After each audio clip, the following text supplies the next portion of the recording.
आप सभी को जमसी की परमेश्वर का धन्यवाद करते कि हमें एक और अवसर मिला ताकि हम परमेश्वर के वचनों में पाए जाएं और उसका मनन करें और उसने जो आज के दिन में हमारे लिए रखा हुआ है उसको समझे सुने और उसके ऊपर मनन करते हुए अपने जीवन में उसको लागू करें। और एक बार फिर इस महीने में रहते हुए हमारा जो अध्ययन है वो चौथे अध्याय में ही रहेगा, प्रकाशित वाक्य चौथा अध्याय और 1 से लेकर 11 पद तक को हम पढ़ेंगे। परमेश्वर के वचन को आदर देते हुए हम अपने स्थानों पे खड़े होंगे और मिलकर इस वचन को पढ़ेंगे। लिखा है, इन बातों के बाद जो मैंने दृष्टि की तो क्या देखता हूँ कि स्वर्ग में एक द्वार खुला हुआ है, और जिसको मैंने पहले तुरीके से शब्द से अपने साथ बातें करते सुना था वही कहता है, जहां ऊपर आ जा और मैं वह बातें तुझे दिखाऊंगा जिनका इन बातों के बाद पूरा होना अवश्य है। तुरंत मैं आत्मा में आ गया और क्या देखता हूं कि एक सिंहासन स्वर्ग में रखा है और उस सिंहासन पर कोई बैठा है। जो उस पर बैठा है ये यशब और मणि का सा दिखाई पड़ता है, और उस सिंहासन के चारों ओर मरकत सा एक मेघ धनुष दिखाई देता है। उस सिंहासन के चारों ओर 24 सिंहासन हैं और इन सिंहासनों पर 24 प्राचीन श्वेत वस्त्र पहने हुए बैठे हैं और उनके सिरों पर सोने के मुकुट हैं। उस सिंहासन में से बिजलियां और गर्जन निकलते हैं और सिंहासन के सामने आग के साथ दीपक जल रहे हैं। वह परमेश्वर की 7 आत्माएं हैं और उस सिंहासन के सामने मानो बिलोर के समान कांच का सा समंदर है। सिंहासन के बीच में और सिंहासन के चारों ओर 4 प्राणी हैं, जिनके आगे पीछे आंखें ही आंखें हैं। पहला प्राणी सिंह के समान है और दूसरा प्राणी बछड़े के समान है। तीसरे प्राणी का मुंह मनुष्य का सा है और चौथा प्राणी उड़ते हुए उकाब के समान है। चारों प्राणियों के 6-6 पंख हैं और चारों ओर और भीतर आंखें ही आंखें हैं, और वह रात दिन बिना विश्राम लिए ये कहते रहते हैं, पवित्र पवित्र पवित्र प्रभु परमेश्वर सर्वशक्तिमान, जो था और जो है और जो आने वाला है। जब वह प्राणी उसकी जो सिंहासन पर बैठा है और जो युग न युग जीवता है महिमा और आदर और धन्यवाद करेंगे, तब 24 प्राचीन सिंहासन पर बैठने वाले के सामने गिर पड़ेंगे और उसे जो युग न युग जीवता है प्रणाम करेंगे। और वे अपने अपने मुकुट सिंहासन के सामने ये कहते हुए डाल देंगे, हे हमारे प्रभु और परमेश्वर, तू ही महिमा और आदर और सामर्थ के योग्य है, क्योंकि तू ही ने सब वस्तुएं सृजी और वह तेरी ही इच्छा से थी और सृजी गई। ये परमेश्वर का वचन है। इस पे परमेश्वर की आशीष हो। कृपया अपने स्थानों पर बैठ जाएं। आइए हम प्रार्थना करें। धन्यवाद करते परमेश्वर कि आपने अपने वचनों को हमें दिया है ताकि हम आपको जाने, आपके चरित्र को जाने, आपके मंसूबे, आपके उद्देश्य, आपकी इच्छा को जाने जो मानव जाति के लिए है। और एक बार फिर प्रभु, जब हम चौथे अध्याय में ही पाए जाते हैं, एक बार फिर से प्रभु जी हम इन वचनों को कंसीडर करते हैं, तो होने दीजिए कि आप हमसे बातें करें और होने दीजिए कि आज का हमारा इस तरह से मिलना, इस तरह से अध्ययन करना एक बड़ी आशीष का कारण ठहरे प्रभु जी, और हम आपकी इच्छा को जान सकें, ताकि प्रभु हम अपने रास्तों को, अपने विचारों को, अपने मार्गों को आपकी ओर लगा सके। प्रभु हमारी सहायता करें, प्रभु यीशु मसीह के नाम से मांगते हैं, आमीन। हम देख रहे हैं प्रकाशित वाक्य चौथा अध्याय 1 से लेके 11 पद तक, और ये चौथी दफा है इस महीने में कि हम एक बार फिर से इसी ही खंड में पाए जा रहे हैं। मैं बहुत बार सोचता हूं कि हम 5 में चले जाएं, लेकिन चौथा अध्याय जो है वो कहीं ना कहीं जाने नहीं दे रहा है, और मुझे लगता है कि अगला हफ्ता भी शायद हम चौथे अध्याय में ही रहेंगे।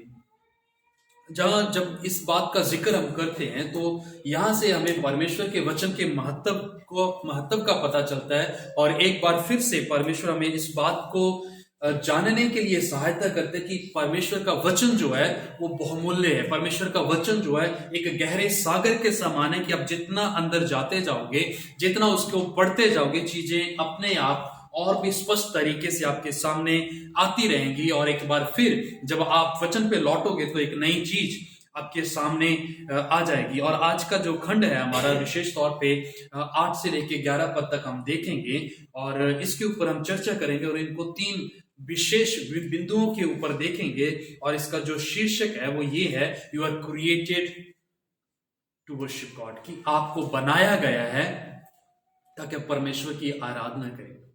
आपको बनाया गया है ताकि आप परमेश्वर की आराधना करें। लेकिन हमें इसके साथ साथ उन बिंदुओं को, उन कारणों को समझना है कि हमें क्यों आराधना करनी चाहिए। परमेश्वर ही क्यों जो प्रकृति है, जो नेचर है, जो अपने आप में खूबसूरत है, उसकी आराधना क्यों नहीं करनी चाहिए। हालांकि बहुत सारे लोग ऐसा मानते हैं कि वह प्रकृति जो है खूबसूरत है और इसीलिए प्रकृति की आराधना की जाए। और ये इस बात को हम अपने देश में भी पाते हैं, और इस बात को जब हम बाइबल में जाते हैं तो रोमियो की पत्री जब हम पढ़ते पहले अध्याय में इसका जिक्र आता है कि लोगों ने चाहा कि वो प्रकृति यानी कि नेचर की आराधना करें बजाय इसके कि वो प्रकृति को बनाने वाले की आराधना करें। हम जो जिस बात के ऊपर बात कर रहे हैं, जहां डिबेट कर रहे हैं, वो ये है कि हमें बनाया गया है ताकि हम परमेश्वर की आराधना करें। लेकिन उसी के साथ इस संसार में वो लोग पाए जाते हैं जो इस परमेश्वर की आराधना ना करते हुए उसकी आराधना करते हैं, जहां उन चीजों की आराधना करते हैं जो परमेश्वर के द्वारा बनाई गई हैं। लेकिन सवाल ये उठता है कि हम क्यों अक्सर और बार बार उन चीजों के पीछे दौड़े चले जाते हैं जो चीजें बनाई गई हैं। क्योंकि कहीं ना कहीं हमारी जो लिमिटेशन है, हमारी जो सीमाएं हैं, वो बहुत सीमित है। हमारी सीमाएं जो हैं वो बहुत ज्यादा लिमिटेड है कि हम उससे आगे सोच ही नहीं सकते। जब कई बार कब हम कुछ खरीदने के लिए दुकान पे जाते हैं और पहली ही बार में हमें कुछ पसंद आ जाता है, तो हम उसके बाद कुछ देखते हैं, चाहे वो जितना भी कुछ हमें दिखाता रहे, चाहे वो कपड़े हो, चाहे सूट हो, चाहे कुछ और चीज हम खरीदने लगे, चाहे शूज हो। एक बार जो चीज जो है वो आंखों को भा गई, उसके बाद हम कुछ देखना पसंद नहीं करेंगे। और मेरा नेचर ऐसा कि अगर मुझे एक चीज पसंद आ गई, उसके बाद अगर वो 10 चीजें भी निकाल देगा तो मैं पहली चीज के साथ जाऊंगा, चाहे 10 कितनी भी खूबसूरत क्यों ना हो। ऐसी ही जो मानसिकता है हम सबकी भी है कि जब हम प्रकृति को देखते हैं, खासतौर पे जब हिमालय की ओर जाते हैं, पहाड़ों को देखते हैं, जब सूर्य उदय होता है, जब छिपता है, चढ़ता है, उसको जब हम देखते हैं तो उसकी जो खूबसूरती है उसको हम कैप्चर करना चाहते हैं ताकि हम उसकी खूबसूरती को निहारते हैं। लेकिन इसके साथ साथ हम इस बात को भूल जाते हैं कि ये सारी प्रकृति जो है एक सृष्टिकर्ता ने बनाई है। लेकिन हम उस समय परीक्षा में पड़ जाते हैं कि हम सृष्टि की आराधना करें या सृष्टि बनाने वाले की आराधना करें। और टेम्पटेशन ये है जिसमें हम गिर जाते हैं कि हम सृष्टि को गले लगा देते हैं और सृष्टि को बनाने वाले को ठुकरा देते हैं। और ये सवाल जो है इसी के इर्द गिर्द घूमता है 8 से लेके 11 पद तक, जिसको यूहन्ना बहुत अच्छे तरीके से स्पष्ट करते हैं कि आपको जब बनाया गया है तो आराधना करने के लिए बनाया गया। क्यों आराधना करनी है, उसका पहला बिंदु जो है क्योंकि परमेश्वर जो है वो पवित्र परमेश्वर। आपको एक ऐसे परमेश्वर की आराधना करने के लिए बोला गया है, चिताया गया, सिखाया गया, कन्विंस किया गया है, बताया गया, आज्ञा दी गई है, क्योंकि वो परमेश्वर जो है वो परमेश्वर पवित्र परमेश्वर। क्या है पवित्रता? किस तरह से हम इसको परिभाषित कर सकते हैं, किस तरह से हम परमेश्वर की पवित्रताई को समझ सकते हैं, या किस तरह से परमेश्वर की जो पवित्रताई है वो परमेश्वर को अन्य लोगों से, अन्य देवी देवताओं से, अन्य मूर्तियों से अलग बना देती है।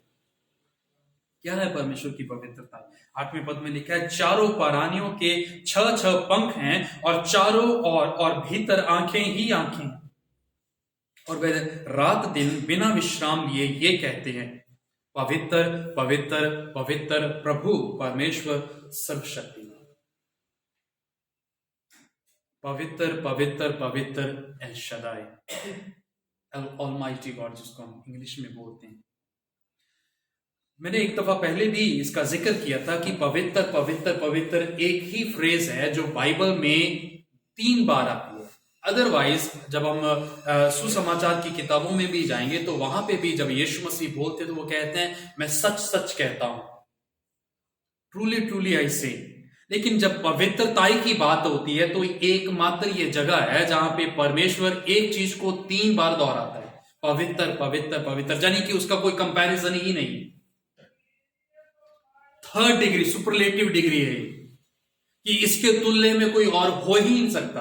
परमेश्वर की आराधना हमें इसीलिए करनी चाहिए क्योंकि वो पवित्र है। परमेश्वर का पवित्र होना किस चीज को दर्शाता है? ना सिर्फ वो पाप से अलग है, परंतु उसका पवित्र होना इस बात को प्रकाशित करता है, दिखाता है कि वो सर्वशक्तिमान है। यही तो आगे लिखा हुआ है, पवित्र पवित्र पवित्र प्रभु परमेश्वर सर्वशक्तिमान। ना सिर्फ वो पवित्र है, ना सिर्फ वो पाप से अलग है, परंतु वो सर्वशक्तिमान है। वो एल शदाई है, ऑलमाइटी गॉड है, सेनाओं का यहोवा है। और हमारा एकमात्र जो रिस्पॉन्स उस परमेश्वर के प्रति है, जो बनता है, वो ये है कि हम उसके आगे झुक जाएं, उसको दंडवत करें और उसकी आराधना करें। क्यों? क्योंकि वो पवित्र है और सर्वशक्तिमान है। बहुत बार क्या होता है कि हम अपने ख्यालों को सीमित कर लेते हैं।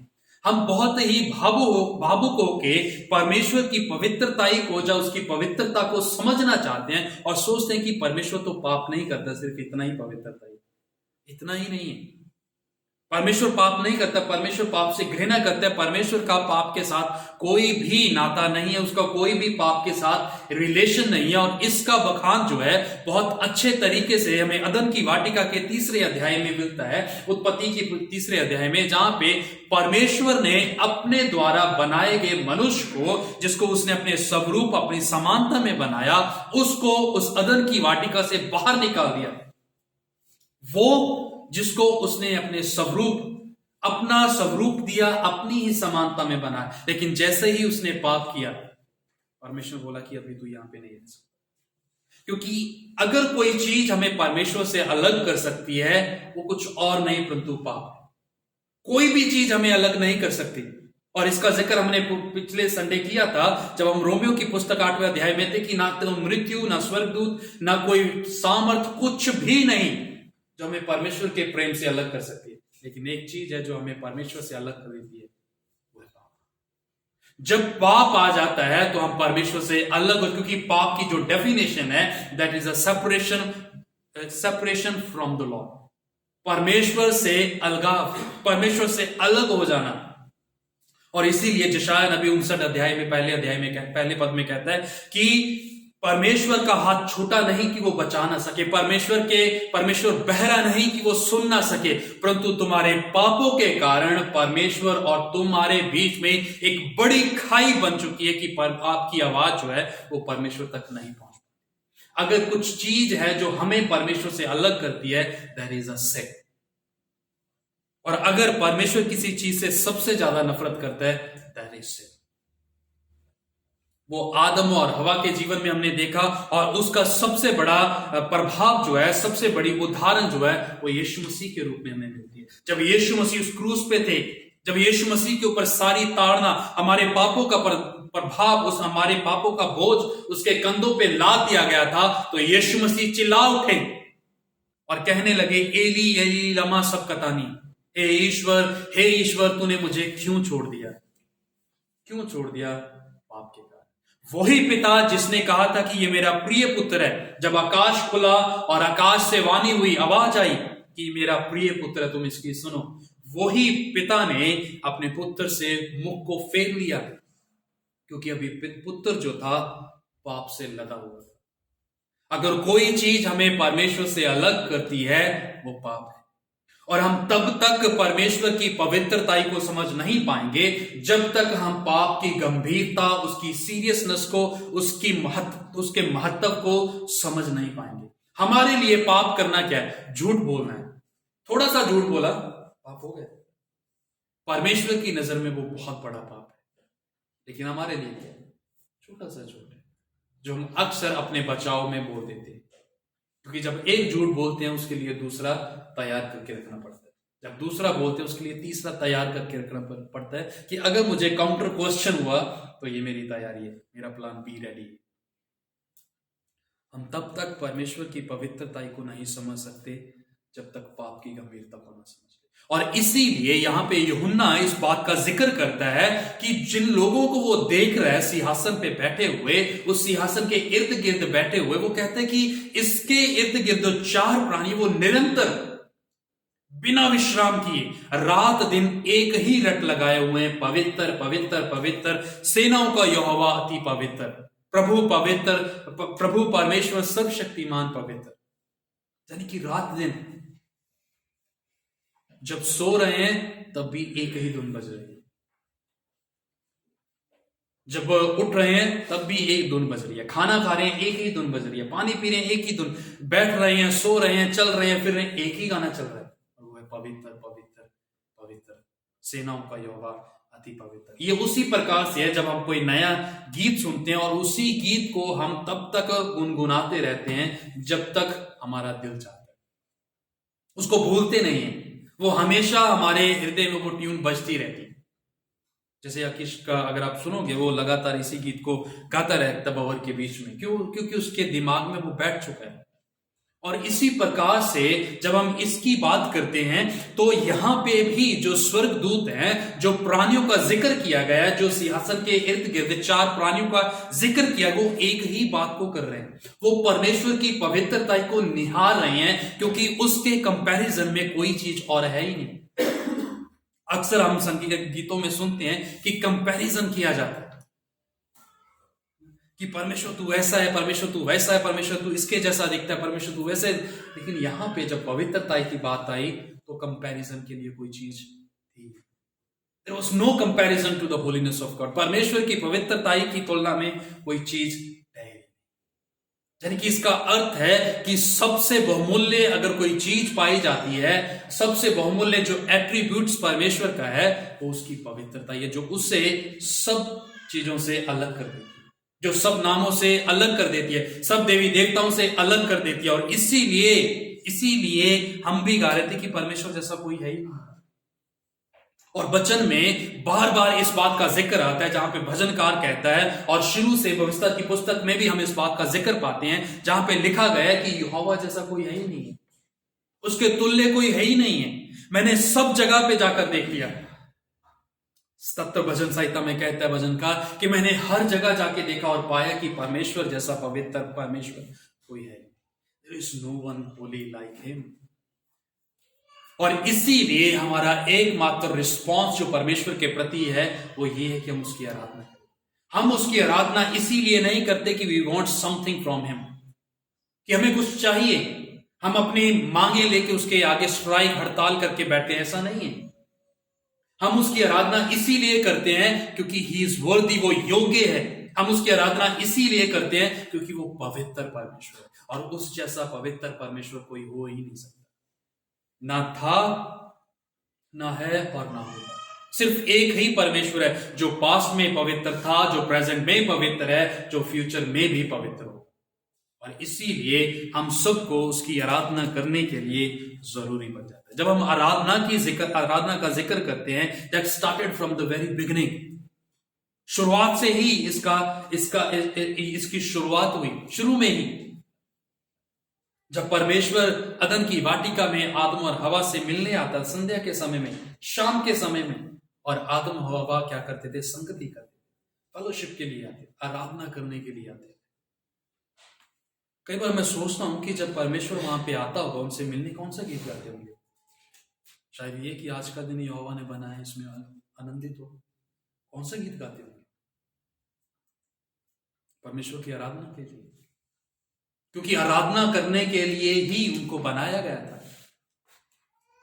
आराधना करने के लिए ही उनको अदन की वाटिका में रखा गया था। एकमात्र उनका उद्देश्य जो था जीवन का, वो ये था कि आराधना करें।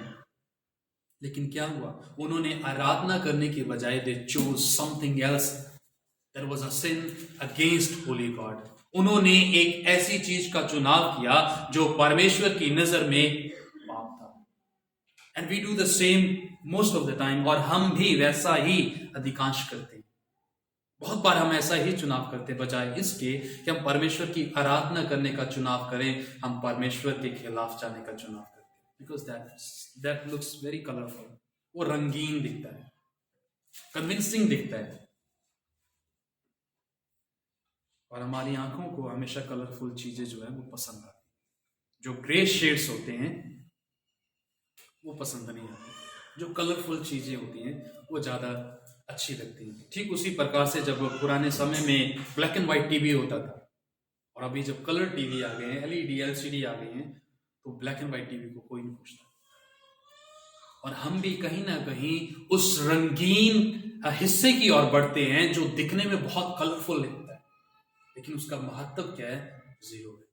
उसका महत्व क्या है? मृत्यु। दैट लीड्स टू डेथ, वो हमें मृत्यु की ओर ले जाता है। लेकिन उसी जगह पे हमें सिरजा गया है ताकि हम परमेश्वर की आराधना करें। The question now comes to us, जो सवाल हमारे पास आता है वो ये है कि क्या हम परमेश्वर की आराधना करते हैं? If we do so, why do we do? कि यदि हम कर रहे हैं तो हम क्यों कर रहे हैं?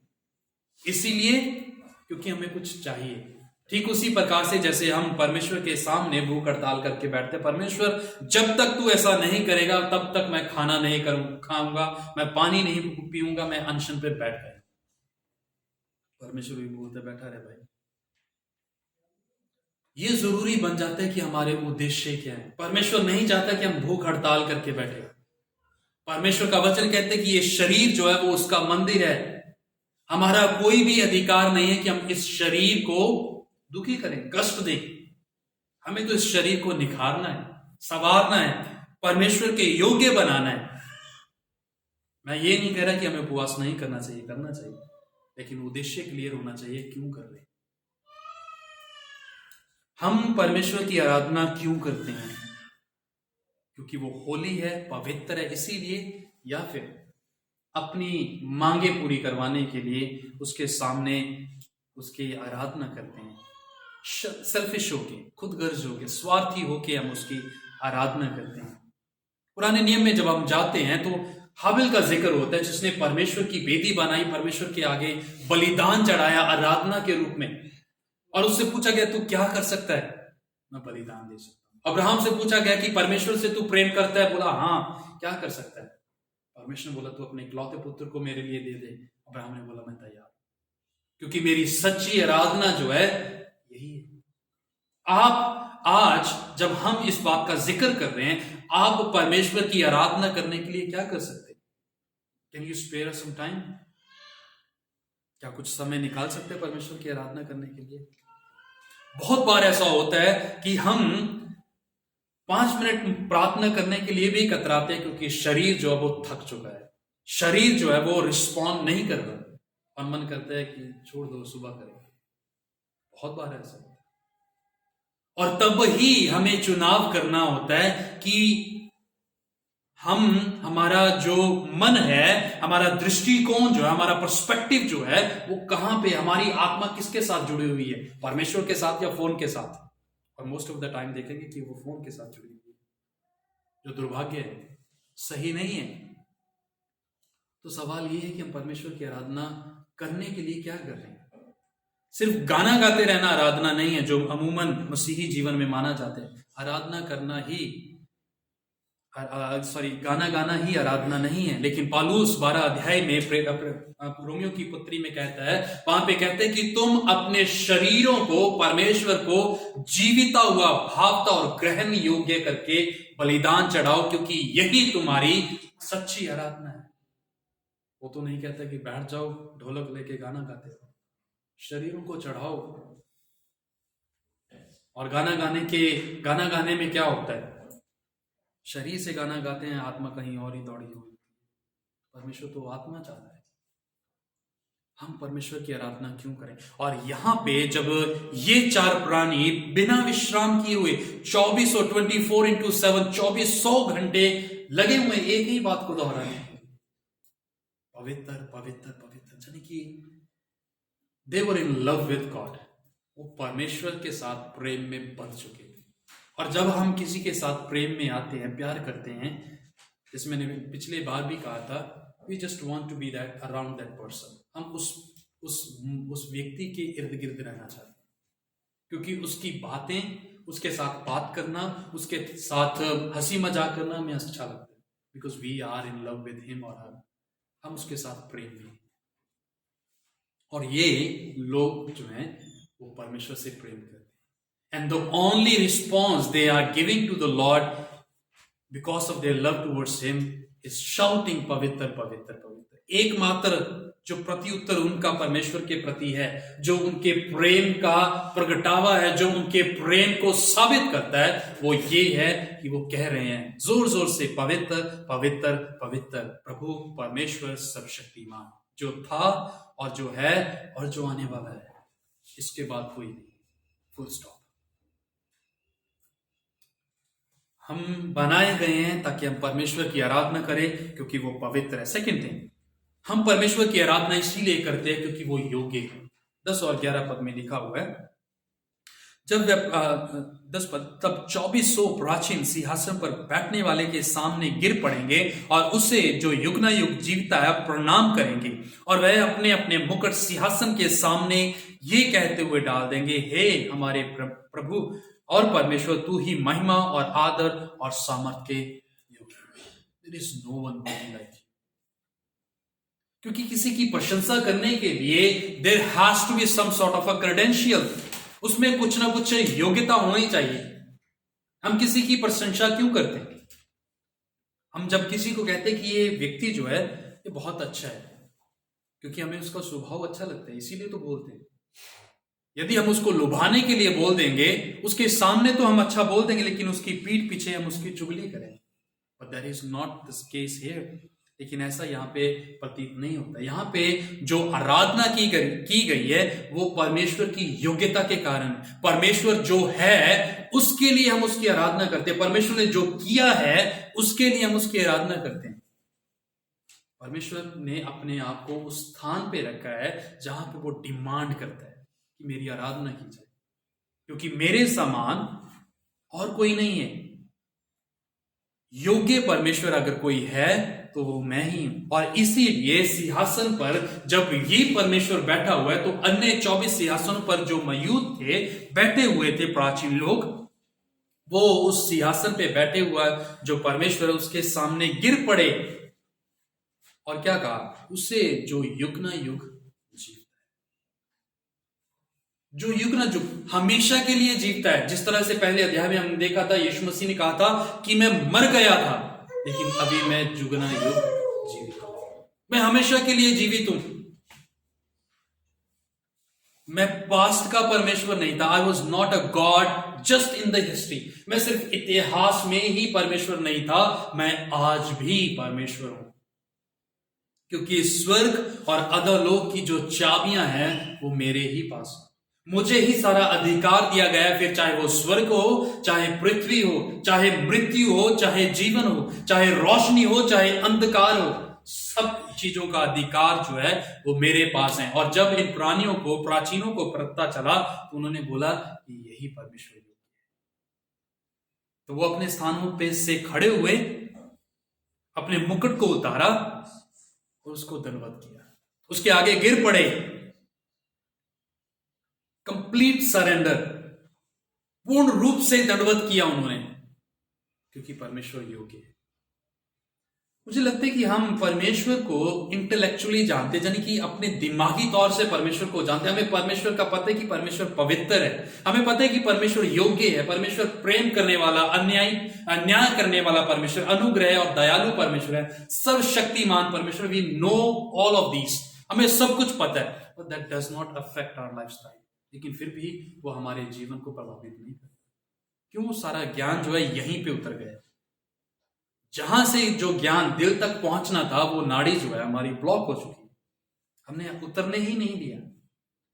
और जब जब वो परमेश्वर का जो वचन हमारे दिमाग में जाता है, that always makes us proud, वो हमें घमंडी बनाता है। लेकिन जब वही वचन हमारे हृदय में उतरता है, वो हमें नम्र बनाता है। ठीक उसी तरह फरीसी और चुंगी लेने वाले के समान जो आराधनालय में आए, परमेश्वर के घर में आए, पहले फरीसी आया, पहले चुंगी लेने वाला आया, कोने में जाके बैठ गया, अपने आप को इतना भी योग्य ना समझा कि परमेश्वर की ओर आंखें उठाता और परमेश्वर को कहता कि मैं धर्मी हूं। चुपचाप कोने में बैठा रहा, रोता रहा, अपने अंदर अपने आप को एग्जामिन करता रहा, रिकॉग्नाइज करता रहा, जांचता रहा। लेकिन उसी समय एक फरीसी भी आया जिसने उस चुंगी लेने वाले की ओर उंगली कर कहा कि मैं इसके जैसा नहीं, I'm way better than him, मैं उससे बेहतर हूं। हम भी ऐसे ही हैं। हमारा जो कंपैरिजन है हम लोगों से करते फिर रहे हैं कि देखो मैं उससे बेहतर हूं, मैं उसके जैसा थोड़ा ना हूं। अगर वो झूठ बोलता मैं झूठ नहीं बोलता, अगर वो ऐसे काम कर रहा है मैं वैसा नहीं कर रहा, I am better than him. परमेश्वर बोलते कि आप, तेरा जो कंपैरिजन है वो किसी व्यक्ति के साथ नहीं, मेरे साथ। हमारा जो कंपैरिजन है वो परमेश्वर के साथ है। मुझे परमेश्वर जैसा बनने के लिए बुलाया गया, मुझे किसी व्यक्ति के जैसा बनने के लिए इस सृष्टि पे नहीं रखा गया। इसीलिए फिलिप्पियों की पत्री 2 अध्याय 4-5 पद में लिखा है, पौलुस कहते कि तुम्हारा स्वभाव जो है वो मसीह यीशु जैसा होना चाहिए, क्योंकि वही तुम्हारे लिए उदाहरण है। क्यों होना चाहिए? बिकॉज ही इज वर्दी, वो योग्य परमेश्वर है। लेकिन सवाल ये है कि how do we know he is worthy? हम कैसे जाने कि वो योग्य परमेश्वर है? और even if we know that, यदि हम जानते भी हैं, हम किस तरह से उसको अपने जीवन में लागू करते हैं? परमेश्वर का आराधना के योग्य होना मेरे लाइफस्टाइल को, मेरे जीवन शैली को, जीवन के जीने के तरीकों को किस तरह बदल रहा है? अगर नहीं बदल रहा, अगर आज भी मैं वैसा ही हूं जो आज से साल पहले था, 2 साल पहले था, अगर मैं आज भी वैसा ही हूं, let me tell you, you do not know God. मैं आपको बता दूं कि आप आज भी परमेश्वर को नहीं जानते, क्योंकि यदि जानते तो जो चीजें आज हम कर रहे हैं वो कभी ना। नहूम की किताब में परमेश्वर का वचन कहता है, एक पहला अध्याय जब हम पढ़ते हैं उसके 6 पद में लिखा है, उसके क्रोध का सामना कौन कर सकता है, और जब उसका क्रोध भड़कता है तब कौन ठहर सकता है? उसकी जलजलाहट आग के समान भड़क जाती है और चट्टानें उसकी शक्ति से फटकर गिरती है। ये यहोवा है। अगर मैं इस यहोवा को जानता तो कभी भी उसकी पवित्रताई के साथ खिलवाड़ नहीं करता। अगर मैं उस परमेश्वर को जानता, मैं कभी भी उसके विरुद्ध जाने का फैसला नहीं करता। यानी कि मैं कभी भी पाप की ओर खिंचा नहीं जाता, पाप को ना गले लगाता, मैं परमेश्वर की ओर खिंचा जाता। और अगर आज भी मैं उस दिशा में जा रहा हूं, उस दिशा में अपने कदमों को बढ़ा रहा हूं, तो एक बार उस परमेश्वर को भी जान लें जो अपने क्रोध से चट्टानों को पिघलाता है। उस परमेश्वर को भी जान लें जिसका क्रोध एक आग के समान जलजलाहट के जैसा है, वैसा भड़कता है उसका क्रोध। क्योंकि यदि मैं परमेश्वर को अनुग्रह करके जानता हूं, that is not the whole character of God. वो परमेश्वर का संपूर्ण चरित्र नहीं है। वो अनुग्रह के साथ साथ न्याय भी करता है।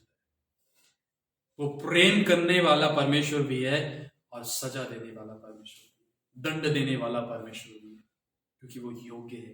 एंड इसीलिए हमें जरूरी है कि हम उसकी आराधना करें। ये नहीं कि हम उससे डरते हैं, परंतु इसीलिए क्योंकि वो योग्य है। हम अपने संसार में जब झांकते हैं तो लोग डर के मारे आराधना करते हैं, लोग डर के मारे पूजा। अगर आज मैंने पूजा नहीं की तो मेरा जो ईश्वर है वो क्रोधित हो जाएगा, मेरा ईश्वर जो है वो रूठ जाएगा। लेकिन हम परमेश्वर की आराधना इसीलिए करते हैं क्योंकि वो योग्य परमेश्वर है। हम परमेश्वर की आराधना इसीलिए करते हैं क्योंकि वो जो है वो सो है। हम उसकी आराधना इसीलिए करते हैं कि he has done a great things in our life. उसने हमारे जीवन में अद्भुत काम किए, इसलिए हम उसकी आराधना। For who he is and what he has done, उसने वो कौन है और उसने क्या हमारे जीवन के लिए किया, इसके लिए हम उसकी आराधना करते हैं। and therefore we say he is worthy Lord, वो योग्य परमेश्वर है। तीसरी बात जो हम यहाँ पे देखते हैं कि the Lord, we need to worship him, हमें उसकी आराधना करने की जरूरत है क्योंकि वो बनाने वाला है और वो ही संभालने वाला है। He is the Lord who is a creator God and a sustainer, वो बनाने वाला है और संभालने वाला है। 11 पद में लिखा हुआ दूसरे हिस्से में, क्योंकि तू ही ने सब वस्तुएं सृजी और वह तेरी ही इच्छा से थी और सृजी। यानी कि परमेश्वर ने ही सब कुछ बनाया और परमेश्वर ने ही उन्हें आगे संभाले रखा। परमेश्वर ने आपको और मुझे अपने स्वरूप और अपनी समानता में बनाया। जब हम परमेश्वर से अलग हुए पाप के कारण, जब हमने वो चुनाव किया कि we need something else than God, हमें परमेश्वर से अलावा भी कुछ चाहिए, तो परमेश्वर ने क्या किया? हमें फिर से लाने के लिए, वापस बुलाने के लिए क्या किया? हमें अपना इकलौता पुत्र दे दिया, ताकि उसके जरिए से हम उसके पास जा पाए। ना सिर्फ इतना किया, परंतु 16 अध्याय यूहन्ना के सुसमाचार के अनुसार उसने अपना पवित्र आत्मा अर्थात हमारे लिए सहायक भी दे दिया, कि जब तुम विश्वास नहीं कर पाओगे, I will give you a gift. मैं तुम्हें एक सहायक दूंगा, मैं तुम्हें वरदान दूंगा जो तुम्हारी सहायता करेगा विश्वास करने। I can do all things. ना परमेश्वर ने हमें बनाया, परंतु हमें सस्टेन किया। जो परमेश्वर के लोग हैं, परमेश्वर उनको संभालता है। और इसीलिए यीशु मसीह पिता से बात करते हुए यूहन्ना के सुसमाचार में कहते हैं कि जितनों ने तूने मुझे दिया था, उनमें से एक को भी मैंने नहीं खोआ, एक को भी मैंने नहीं जाने दिया। सब यहां पे सुरक्षित है, क्योंकि वो लोग जो परमेश्वर के शरण स्थान में आ जाते हैं, जो उसकी पनाहगाह में आ जाते हैं, वो सुरक्षित हो जाते हैं। और इसीलिए दाऊद जब भी शाऊल से भागा, जब भी शाऊल उसको मारने की ताक में था, तो दाऊद ने हमेशा कहा कि यहोवा मेरा शरण स्थान है, वही मेरे छिपने का स्थान है, मैं उसमें शरण लूंगा, वही मेरा सहायक है दुख के समय। और वही परमेश्वर जो है, जिसने हमें बनाया और हमें संभालता है। ना मात्र उसने हमें बचाया है, परंतु हमें हर प्रतिदिन हमें प्रेरित करता है, हमें तैयार करता है ताकि हम उसकी आराधना करें। लेकिन सवाल फिर से वही आ जाता है कि क्या हम उस क्रिएटर गॉड को जानते हैं कि वो कौन है? क्योंकि बहुत सारी दुनिया जो है इसी कंफ्यूजन में जी रही है कि क्रिएटर गॉड है कौन, जिसका जिक्र बाइबल में भी किया गया। 4 अध्याय यूहन्ना के सुसमाचार में उस सामरी स्त्री के द्वारा जो आराधना तो कर रही थी, लेकिन पता नहीं थी किसकी आराधना कर। जब तक उसकी आंखें खोल ना दी गई, जब तक यीशु मसीह ने उसको एक्सप्लेन करना दिया, विस्तार से बता नहीं दिया कि जिसको तुम खोजते हो, जिसकी तुम आराधना करते हो, वो कोई और नहीं परंतु मैं ही हूं, तब उसने जाना, विश्वास किया और उसके द्वारा से उसका जीवन बचा। और जिस इलाके से, जिस गांव से वो आती थी, वो पूरा घराना जो था, गांव जो था, यीशु मसीह ने विश्वास किया और बचाया गया और अनंत जीवन को पाया। आज क्या हम अपने क्रिएटर गॉड को, बनाने वाले को जानते हैं? हम बनाई हुई वस्तुओं का लाभ उठाना चाहते हैं, जो आशीषें परमेश्वर हमें देता है उसका लाभ उठाना चाहते हैं, चाहे फिर वो सुबह हो, चाहे शाम हो, चाहे दिन हो, चाहे रात हो, चाहे आकाश में तारा चांद सितारे हो, सूर्य चंद्रमा हो, सब कुछ का हम लाभ उठाना चाहते हैं। लेकिन हम परमेश्वर के पास नहीं जाना चाहते, हम परमेश्वर को सरेंडर नहीं करना चाहते, परमेश्वर की अधीनगी में नहीं जाना चाहते। लेकिन एक चीज जो यहां पे है, वो यहां पे लिखी हुई, क्योंकि तू ही ने, यानी कि परमेश्वर ने सब वस्तुएं सृजी, उसने बनाई, और वो उसकी इच्छा से ही बनाई गई और सृजी गई। We are created by God, we are created for God. हम परमेश्वर के द्वारा बनाए गए और उसी के लिए ही बनाए गए हैं, हम उसके लिए बनाए गए हैं। और जब हमारा ये उद्देश्य क्लियर हो जाएगा कि हम जो जीवन जी रहे हैं वो हम अपने लिए नहीं परंतु परमेश्वर के लिए जी रहे हैं, देन क्या होगा? हम सही दिशा में चलना शुरू करेंगे। लेकिन तब तक, जब तक हमें ये पता नहीं चलता, हम उल्ट दिशा में चलते रहेंगे। तो ये जरूरी है कि हम अपने सृष्टिकर्ता परमेश्वर को जाने, जिसने अपने आप को यीशु मसीह में प्रकट किया, जिसका जिक्र इब्रानियों की पुस्तक उसका पहला अध्याय करता है कि परमेश्वर ने प्राचीन समय में अपने भविष्यवक्ताओं के द्वारा लोगों से बातचीत की, उनसे बातें की। लेकिन एक समय आया जो अभी भी है कि परमेश्वर ने इकलौते को, अपने पुत्र को भेजा, जो पूर्ण रूप से, संपूर्णता से पिता की तरह ही दिखता है, उसको संसार में भेज दिया ताकि वो अपने आप को लोगों के ऊपर प्रकट करे।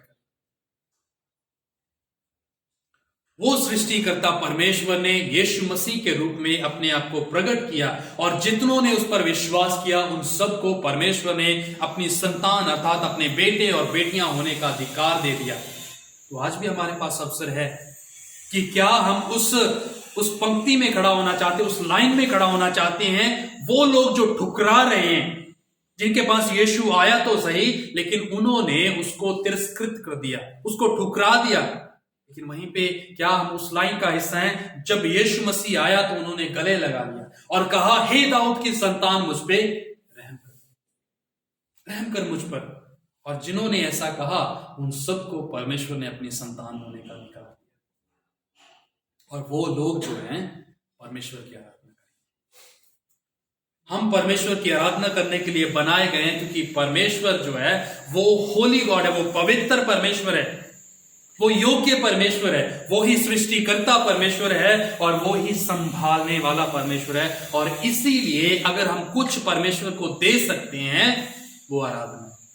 हमारे होठों का बलिदान, हमारे शरीरों को जीविता करके बलिदान चढ़ाना जो है वही आत्मिक आराधना है, वही सच्ची आराधना है। और इसीलिए पौलुस 12 रोमियो में कहता है दूसरे पद में कि तुम इस संसार के सदृश ना बनो, परंतु जब तुम नए हो चुके हो, तुम्हारे मन जो है नए हो गए हैं, तुम उस तरह से अपने जीवन को जीते चले जाओ।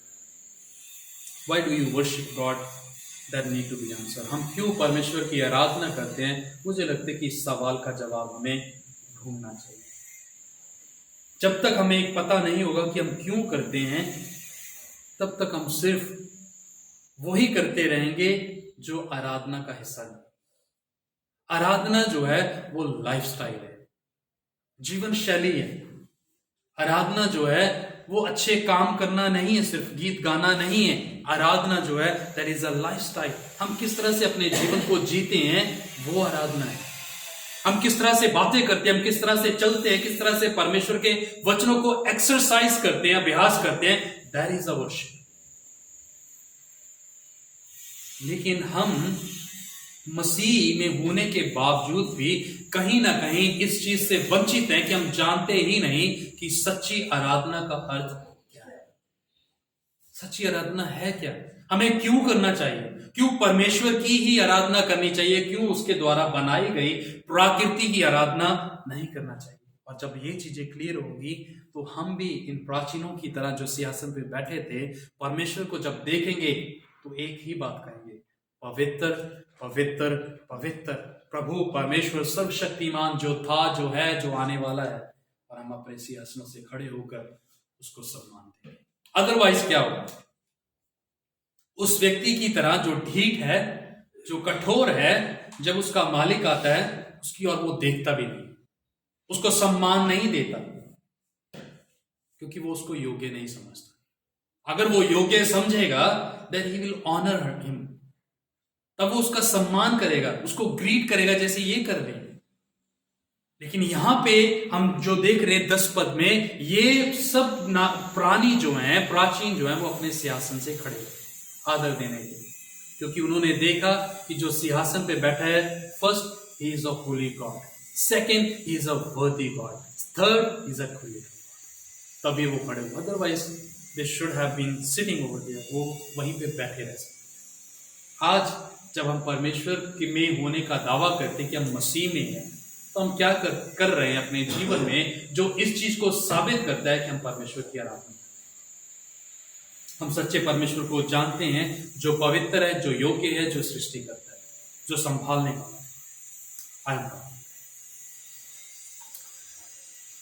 पवित्र परमेश्वर, धन्यवाद करते कि आपने अपने आप को मसीह यीशु में हम पे प्रकट किया।